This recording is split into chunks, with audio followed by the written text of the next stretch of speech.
My name is Gerald Schroeder. I have a, thank God, a strong science background from MIT, Massachusetts Institute of Technology, bachelor's, master's, PhD, 7 years in the physics staff, seen a whole range of atomic bombs detonated, moved to Israel, met my wife, Barbara Sofer, a great writer, and then teach Torah and science. So luckily, I'm lucky that I have the two that come together. And one of the questions that I'm asked as a scientist is, how can a scientist really believe that there's something that we refer to usually as God? You know, is this metaphysical whatever acting in the world or producing the world? And the irony is, the question's really a non-starter. Science has in fact discovered God. And you can talk to the hardline atheists and they will say, it looks like science has indeed discovered God. And how would that be? Well, if you take the trouble of going to the web and there type in WMAP, the initials for a satellite, it's a diagram that shows the development of the universe from the creation over time. It's a timeline. Every word on that diagram comes from the NASA site. It is the condensed knowledge of the scientific community of how the universe created and how it got to where we are today. Each of the lines, the vertical lines, is another billion years. Okay, you start from a burst of energy at the extreme left side of the diagram, and you end up at the far end with the oval. The oval is to indicate expansion in all directions. Of course, because it's a timeline, we can't show that on a single piece of paper. We see here, most amazingly, that on the extreme left edge, it shows a beginning to the universe. Now go back less than 50 years. If I were teaching that at Tech, a person could lose tenure saying that there was a creation of the universe. It sounds like it's Bible, because less than 50 years ago, the overwhelming scientific opinion was the universe is eternal. There was never a beginning. The Bible is wrong from the very first sentence.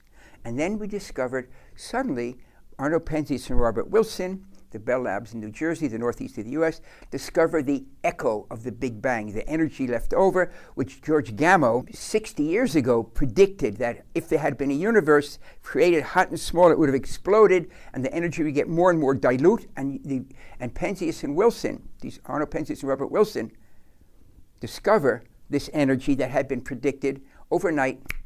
The Bible got it right. There was a beginning to the universe.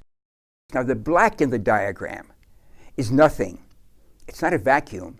Vacuums are within that diagram, within that cone of expansion. Vacuums are empty space, and space is something.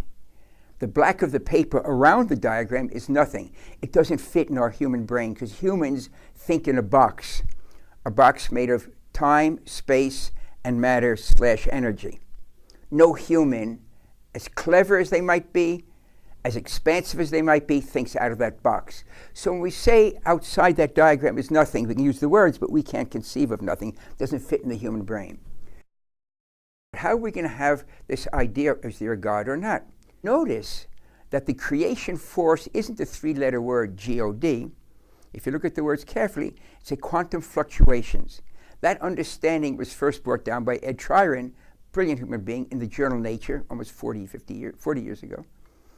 The universe allows creation of something from nothing, provided you have the laws of nature, the quantum fluctuation.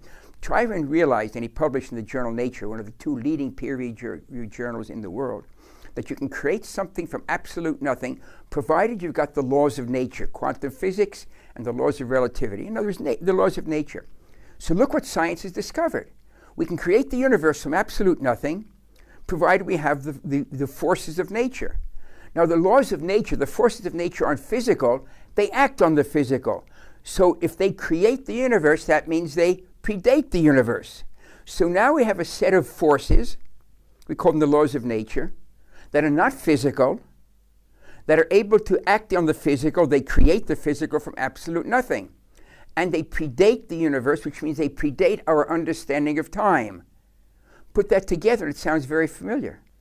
If you haven't noticed it, that's the biblical definition of God.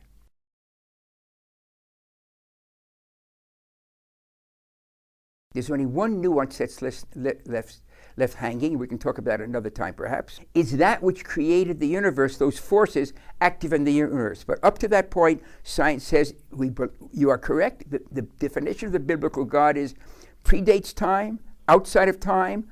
God is not a physical being, is a force, and it creates the universe. you'll notice that the opening chapter of Genesis, the only name for God is Elohim, God as manifest in the universe. Science has indeed discovered the biblical God. Well, we just need one part left. Crucial, that which created the universe is also active in the universe itself. The very fact that you're watching this now pretty much establishes that point.